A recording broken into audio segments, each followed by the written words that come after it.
All right. We're back. We're back, I hope. So here we are in America, where just days ago, the streets were filled with gleeful extremists who somehow aren't considered extremists by our own government, as they cheer the rape and murder of innocent women.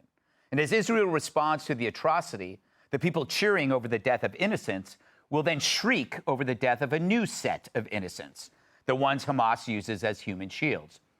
So as Israel goes to war, we're about to experience a propaganda war here at home, courtesy of the left and their media marionettes.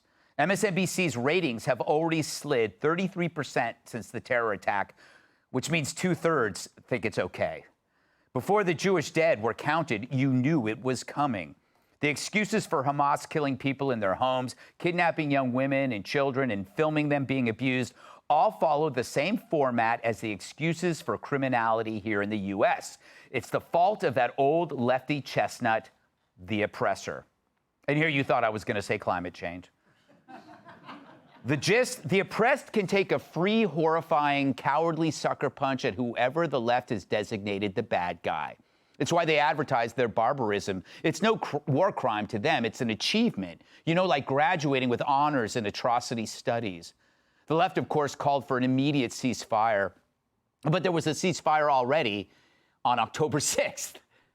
But even our Secretary of State called for one, and then he backtracked. He then said that Israel has the right to defend itself, but at the same time, the way Israel does this matters. In other words, Israel, behave yourself. The balls, or should I say lack of balls, on this guy is astounding. Has any Secretary of State ever gotten more wrong? Afghanistan, the border, Israel. This guy makes John Kerry look like James Madison. No wonder Blinken looks like he's seen a ghost. All of his foreign policy predictions have gone up in smoke. Meanwhile, the squad plays its tune. Just take the punch, Israel. So you know we got problems when the Ayatollah, our politicians, and academia all sound alike. Apparently, parading captured young women naked through the Gaza streets like trophies doesn't merit a response. The progressives' answer seems regressive. Excuse primitive barbarism where rape is what's for dinner. Where are the feminists? All the grad students dressed up like Handmaid's Tale. Too busy calling January 6th rioters terrorists? Meanwhile, actual killing and raping gets a shoulder shrug emoji. And where are all those celebs who helped BLM buy some really great mansions, who are now silent when it comes to backing Israel? Remember when silence was violence? Now attacking a music festival isn't. But here's the Western media in a nutshell. All right, move on. Nothing to see here. Please disperse. Nothing to see here, please. So you will start to hear a certain word soon. It's what Blinken was getting at. It's the progressive H-bomb in the propaganda war, proportionality. That'll be the term used to keep Israel from ensuring something like this doesn't happen again. So what is proportional to these fools? Write an angry letter for every 10 babies killed? The goal in war isn't to be proportional. The goal is to win and to make sure you don't have to go to war again. Again, there's one side creating atrocities and another that will actually try to avoid doing that as it exacts justice for the initial mayhem. But they don't teach this at Harvard. They don't teach patriotism either. Notice there hasn't been one word from our marching co-eds about the 29 dead Americans, maybe more now. They must have lost their voices screaming about injustice while taking selfies on phones made by Chinese laborers. But why do you think that is? Because you're an oppressor too, America. The left has dehumanized Americans to a point where crime is now our punishment. Our universities have become lunatic incubators, which the federal government funds. They should try registering for women's studies in the Middle East if you can get permission from your husband. And so the difference between Israel and the U.S. is really a matter of degrees. The attack on Israel is a deep fry versus our slow boil. The heat source is the same. The idea of lineage shaming, which means you had it coming. Sit there and take it, oppressor. No wonder we don't have a border. It's oppressive, which now borders on insanity. In the fiscal year 2023, according to DHS, 160 migrants whose names appear on the terror watch list have already been apprehended by border agents. At this point, we're saying, you're a drug mule for a Mexican cartel? What a relief. Meanwhile, crime and disorder rule the day. Most liberal-run cities are like Gaza, but with more trank addicts. We've had a 40% increase in assaults on women here in New York alone. It's so bad, Lady Liberty has traded in her torch for a canister of pepper spray. Fact is, the left has brainwashed one population into believing the other population is subhuman, based, again, on lineage. So the oppressed gets the free punch, and it goes by many names. DEI, ESG, restorative justice, equity, crime, cashless bail, and breaking into an Apple store to steal bread to feed your family. America's had 3 years of hell, while one political party obsesses on pronouns, children's genitals, and a Green New Deal whose windmills kill more whales than Japan. So now we see clearly the monster that the left's created. But will the administration wake up? After all, they don't miss a thing, well, except massive terrorist attacks. So here comes the great proportionality push, which doesn't help anyone, except Harvard, Columbia, Stanford, Berkeley, the New York Times, the Washington Post, MSNBC, the Squad. It allows them to justify their existence while saying Israel has no right to its own. And it excuses the free punch from Hamas.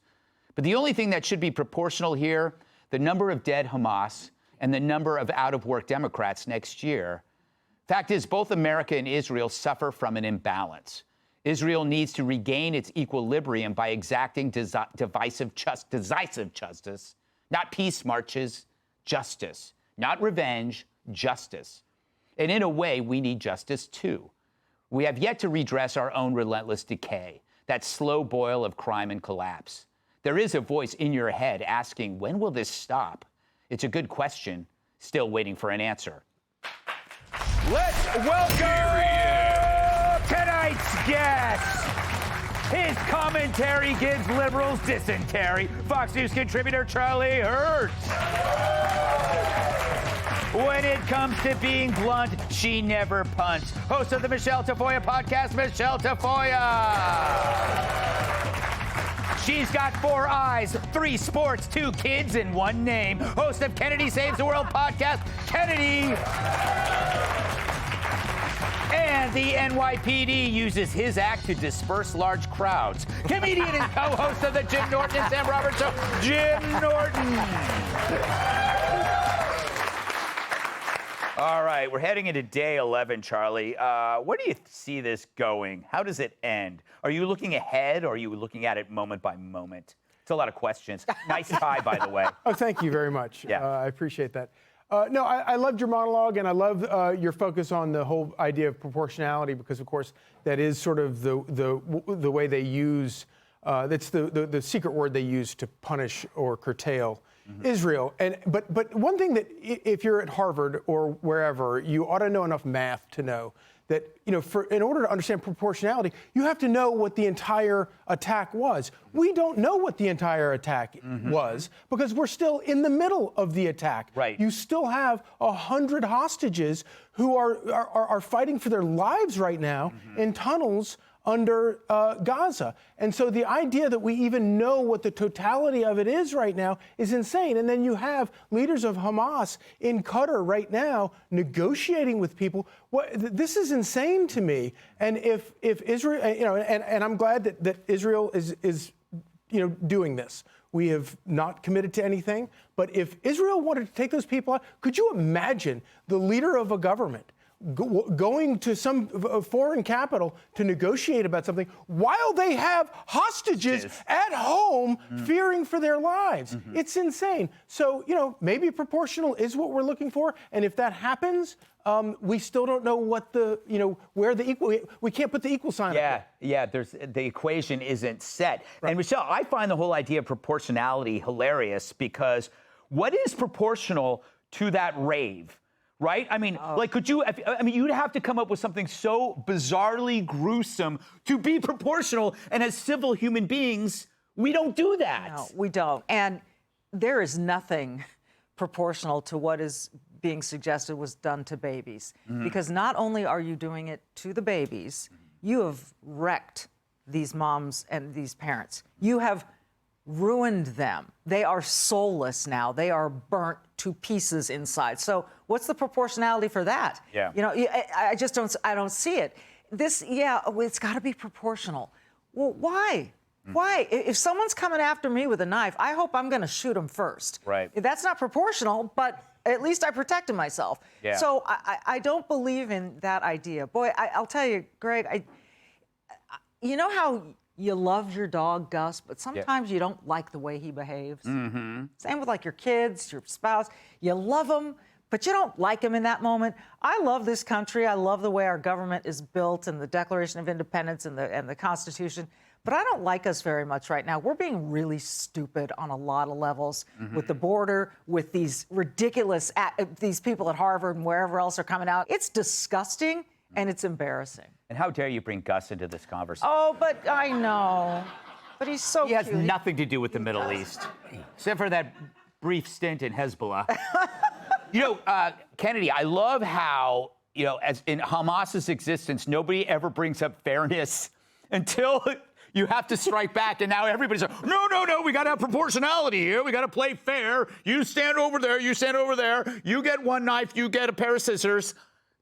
I mean, why aren't we talking about proportionality of intent? Yes. Think about what the intent was in this terrorist attack. It was to hurt and kill in the most horrific means possible with whatever tools were at your disposal, as many people as you could in a short amount of time.